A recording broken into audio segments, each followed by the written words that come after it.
ओम शांति। 24 सितंबर 2024 के ईश्वरीय महावाक्य पहले सुनते हैं मुरली के मुख्य पॉइंट्स। बाबा ने कहा, सुख धाम में जाने के लिए अब तुम्हें खूब पुरुषार्थ करना है, परंतु बाप जानते हैं सबको एक रस तो धारणा नहीं होती। याद का चार्ट रखने से ज्ञान की धारणा अच्छी होगी। बाप को याद करेंगे तो वर्षा भी ऑटोमेटिकली याद आएगा। तो हर एक को यह नोट करना चाहिए, हम कितना समय याद में रहते हैं। ऐसे नहीं सोचना कि बाप तो सब जानते हैं। बाबा ने कहा, हर एक को अपना सच्चा सच्चा चार्ट बाप को देना है। झूठ लिखने से तो और ही 100 गुना पाप चढ़ेगा, बहुत नुकसान हो जाएगा। परंतु जो याद में नहीं रहते, उन्हें चार्ट लिखने में भी लज्जा आती है। दिल अंदर तो हर एक समझता है कि हम याद करते हैं या नहीं। कल्याणकारी बाप तो रोज समझाते हैं, बच्चे तुम नोट करेंगे तो तुम्हारा ही कल्याण होगा। प्यारी चीज को तो बहुत याद किया जाता है ना। अभी तुम सोलवेंट बनने के लिए सर्विस कर रहे हो। जितनी सर्विस बहुत, उतनी कमाई भी बहुत होगी। लास्ट में बाबा ने कहा, तुम्हारी बुद्धि में सदा यही रहना चाहिए कि हम शिव बाबा के भंडारे से खाते हैं। अगर और किसी से कोई चीज़ लेकर खाएंगे या पहनेंगे तो उनकी याद आती रहेगी, फिर इससे देने वाले का भी कुछ जमा नहीं होता। इसलिए तुम समर्थ बाप के पास डायरेक्ट जमा करते हो। अब सुनते हैं महावाक्यों को विस्तार से। बाबा ने कहा, मीठे बच्चे, तुम जितना समय बाप की याद में रहेंगे उतना समय कमाई ही कमाई है। याद से ही तुम बाप के समीप आते जाएंगे। प्रश्न, जो बच्चे याद में नहीं रह सकते हैं उन्हें किस बात में लज्जा आती है? उत्तर, अपना चार्ट रखने में उन्हें लज्जा आती। समझते हैं सच लिखेंगे तो बाबा क्या कहेंगे। लेकिन बच्चों का कल्याण इसमें ही है कि सच्चा सच्चा चार्ट लिखते रहें। चार्ट लिखने में बहुत फायदे हैं। बाबा कहते, बच्चे इसमें लज्जा मत करो। ओम शांति। रूहानी बाप बैठ बच्चों को समझाते हैं। अब तुम बच्चे 15 मिनट पहले आकर यहाँ बाप की याद में बैठते हो। अब यहाँ और तो कोई काम है नहीं, बाप की याद में ही आकर बैठते हो। भक्ति मार्ग में तो बाप का परिचय है नहीं, यहाँ बाप का परिचय मिला है और बाप कहते हैं, मामेकम याद करो। मैं तो सब बच्चों का बाप हूँ। बाप को याद करने से वर्षा तो ऑटोमेटिकली याद आना चाहिए। छोटे बच्चे तो नहीं हो ना। भल लिखते हैं हम 5 मास व 2 मास के हैं, परंतु तुम्हारी कर्मेंद्रियां तो बड़ी हैं। तो रूहानी बाप समझाते हैं, यहाँ बाप और वर्षे की याद में बैठना है। जानते हो हम नर से नारायण बनने के पुरुषार्थ में तत्पर हैं, व स्वर्ग में जाने के लिए पुरुषार्थ कर रहे हैं। तो यह बच्चों को नोट करना चाहिए, हमने यहाँ बैठे बैठे कितना समय याद किया। लिखने से बाप समझ जाएंगे। ऐसे नहीं कि बाप को मालूम पड़ता है हर एक कितना समय याद में रहते हैं। वह तो हर एक अपने चार्ट से समझ सकते हैं। बाप की याद थी या बुद्धि कहाँ और तरफ चली गई, यह भी बुद्धि में है। अभी बाबा आएंगे तो यह भी याद ठहरी ना। कितना समय याद किया वह चार्ट में सच लिखेंगे। झूठ लिखने से तो और ही 100 गुना पाप चढ़ेगा, और ही नुकसान हो जाएगा। इसलिए सच लिखना है। जितना याद करेंगे उतना विकर्म विनाश होंगे। और यह भी जानते हो हम नज़दीक आते जाते हैं। आखिरीन जब याद पूरी हो जाएगी तो हम फिर बाबा के पास चले जाएंगे। फिर कोई तो झट नई दुनिया में आकर पार्ट बजाएंगे, कोई वहाँ ही बैठे रहेंगे। वहाँ कोई संकल्प तो आएगा नहीं। वह है ही मुक्ति धाम, दुख सुख से न्यारे। सुख धाम में जाने के लिए अब तुम पुरुषार्थ करते हो। जितना तुम याद करेंगे उतना विकर्म विनाश होंगे। याद का चार्ट रखने से ज्ञान की धारणा भी अच्छी होगी। चार्ट रखने में तो फायदा ही है। बाबा जानते हैं याद में न रहने के कारण लिखने में लज्जा आती है। बाबा क्या कहेंगे, मुरली में सुना देंगे। बाप कहते हैं इसमें लज्जा की क्या बात है, दिल अंदर हर एक समझ सकते हैं, हम याद करते हैं व नहीं। कल्याणकारी बाप तो समझाते हैं, नोट करेंगे तो कल्याण होगा। जब तक बाबा आए उतना समय जो बैठे उसमें याद का चार्ट कितना रहा, फर्क देखना चाहिए। प्यारी चीज को तो बहुत याद किया जाता है। कुमार कुमारी की सगाई होती है तो दिल में एक दो की याद ठहर जाती है, फिर शादी होने से पक्की हो जाती है। बिगर देखे समझ जाते हैं हमारी सगाई हुई है। अभी तुम बच्चे जानते हो कि शिव बाबा हमारा बेहद का बाप है। भल देखा नहीं है परंतु बुद्धि से समझ सकते हो। वह बाप अगर नाम रूप से न्यारा है तो फिर पूजा किसकी करते हो, याद क्यों करते हो।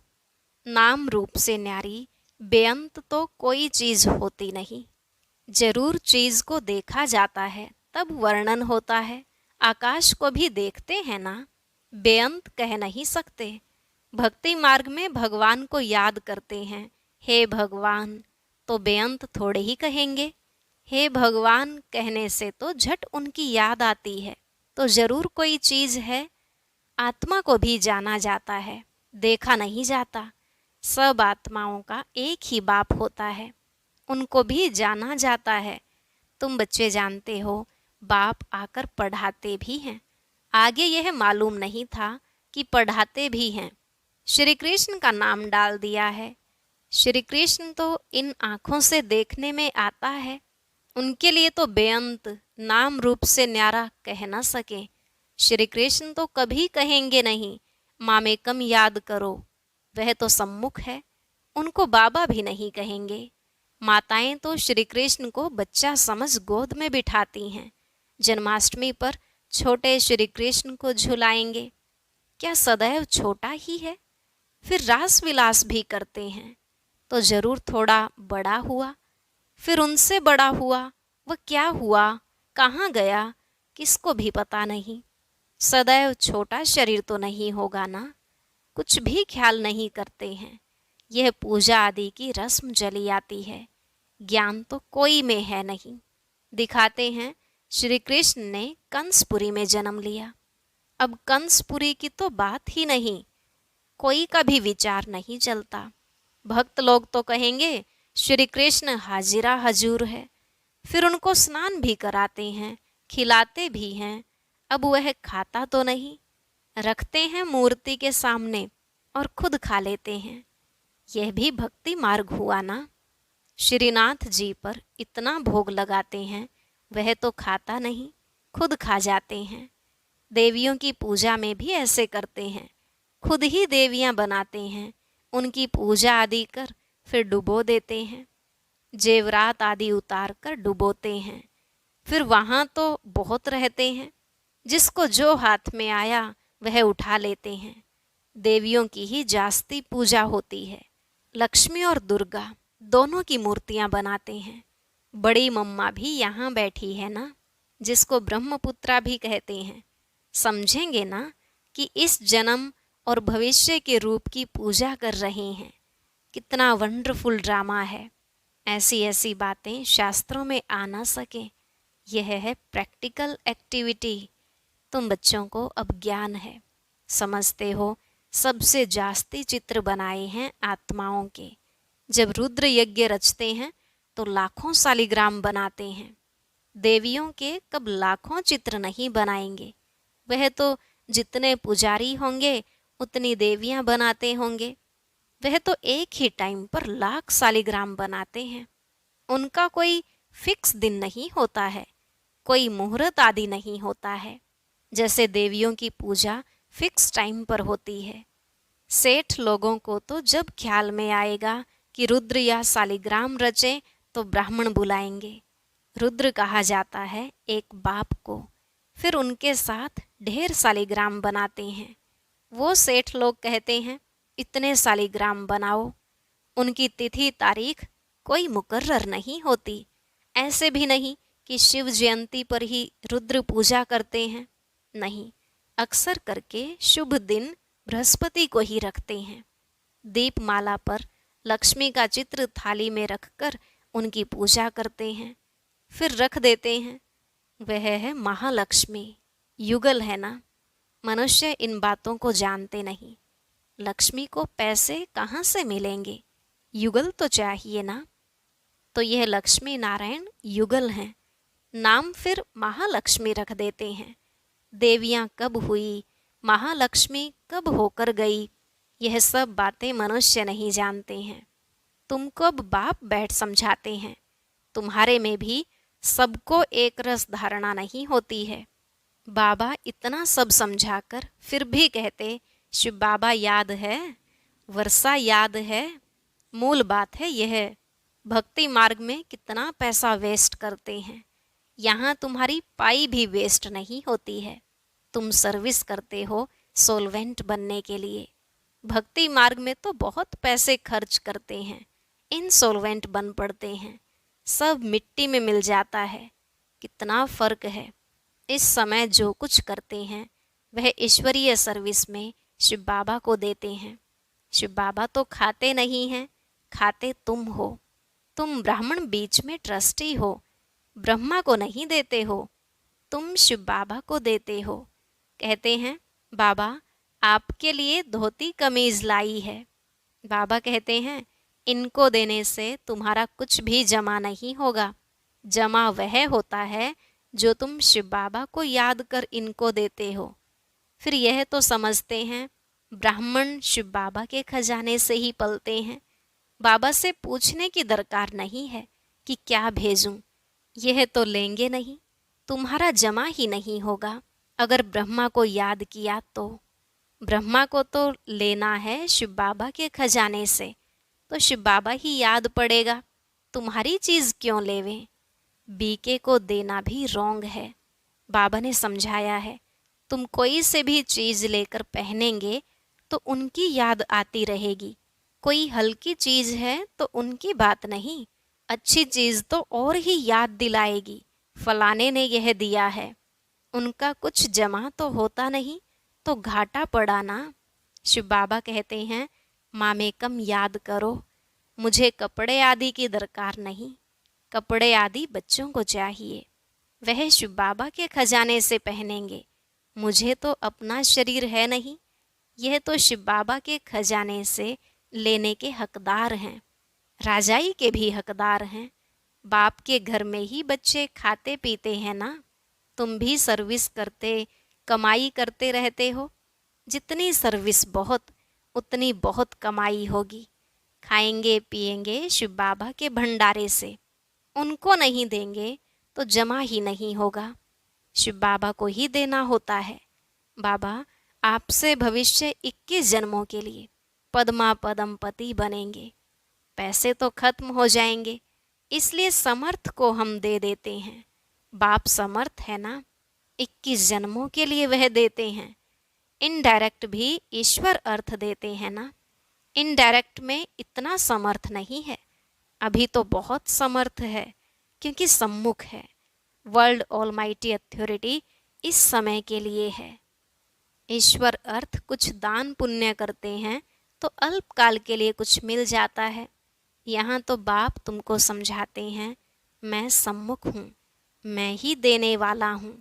इसने भी शिव बाबा को सब कुछ देकर सारे विश्व की बादशाही ले ली ना। यह भी जानते हो इस व्यक्त को ही अव्यक्त रूप में साक्षात्कार होता है। इनमें शिव बाबा आकर बच्चों से बात करते हैं। कभी भी यह ख्याल नहीं करना चाहिए हम मनुष्य से लेवें। बोलो शिव बाबा के भंडारे में भेज दो, इनको देने से तो कुछ नहीं मिलेगा और ही घाटा पड़ जाएगा। गरीब होंगे करके 3-4 रुपए की कोई चीज तुमको देंगे, इनसे तो शिव बाबा के भंडारे में डालने से पदम हो जाएगा। अपने को घाटा थोड़े ही डालना है। पूजा अक्सर देवियों की ही होती है क्योंकि तुम देवियां ही खास निमित्त बनती हो ज्ञान देने के। भल गोप भी समझाते हैं, परंतु अक्सर करके तो माताएं ही ब्राह्मणी बन रास्ता बताती हैं, इसलिए देवियों का नाम जास्ती है। देवियों की बहुत पूजा होती है। यह भी तुम बच्चे समझते हो, आधा कल्प हम पूज्य थे। पहले हैं फुल पूज्य, फिर सेमी पूज्य, क्योंकि 2 कला कम हो जाती है। राम की डायनेस्टी कहेंगे त्रेता में। वह तो लाखों वर्ष की बात कह देते हैं, तो उनका कोई हिसाब ही नहीं हो सकता।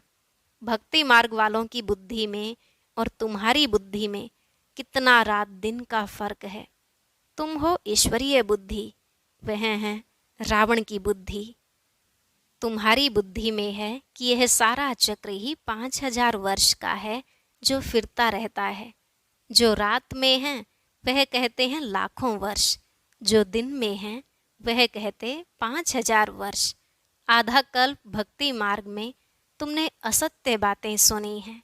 सतयुग में ऐसी बातें होती ही नहीं, वहाँ तो वर्षा मिलता है। अब तुमको डायरेक्ट मत मिलती है। श्रीमद् भगवत गीता है ना, और कोई शास्त्र पर श्रीमत नाम है नहीं। हर 5000 वर्ष बाद यह पुरुषोत्तम संगम युग, गीता का युग आता है। लाखों वर्ष की तो बात हो नहीं सकती है। कभी भी कोई आए तो ले जाओ संगम पर। बेहद के बाप ने रचयिता अर्थात अपना और रचना का सारा परिचय दिया है। फिर भी कहते हैं अच्छा बाप को याद करो, और कुछ धारणा नहीं कर सकते हो तो अपने को आत्मा समझ बाप को याद करो। पवित्र तो बनना ही है। बाप से वर्षा लेते हो तो दैवी गुण भी धारण करने हैं। अच्छा, मीठे मीठे सिकिलधे बच्चों प्रति माता पिता बाप दादा का याद प्यार और गुड मॉर्निंग। रूहानी बाप की रूहानी बच्चों को नमस्ते। रूहानी बच्चों की रूहानी बाप दादा को नमस्ते नमस्ते, गुड मॉर्निंग, शुक्रिया बाबा, शुक्रिया। धारणा के लिए मुख्य सार।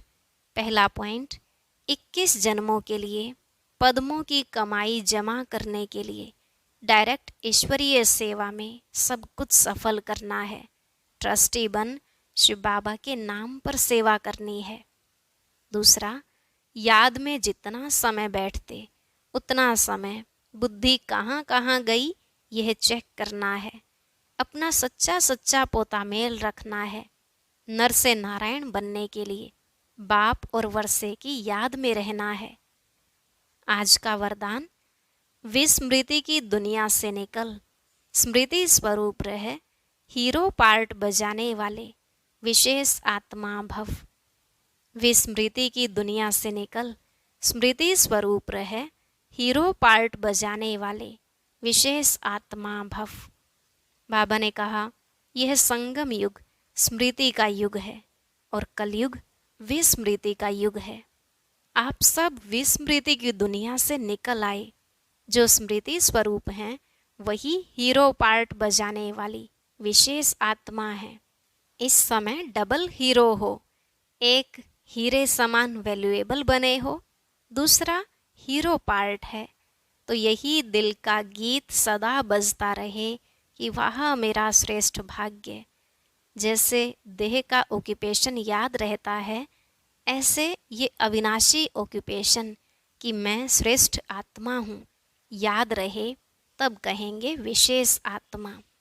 स्लोगन, हिम्मत का पहला कदम आगे बढ़ाओ तो बाप की संपूर्ण मदद मिलेगी। हिम्मत का पहला कदम आगे बढ़ाओ तो बाप की संपूर्ण मदद मिलेगी। अच्छा, ओम शांति। अब सुनते हैं आज की अव्यक्त मुरली। इसके लिए ऊपर दिए गए बॉक्स पर क्लिक करें।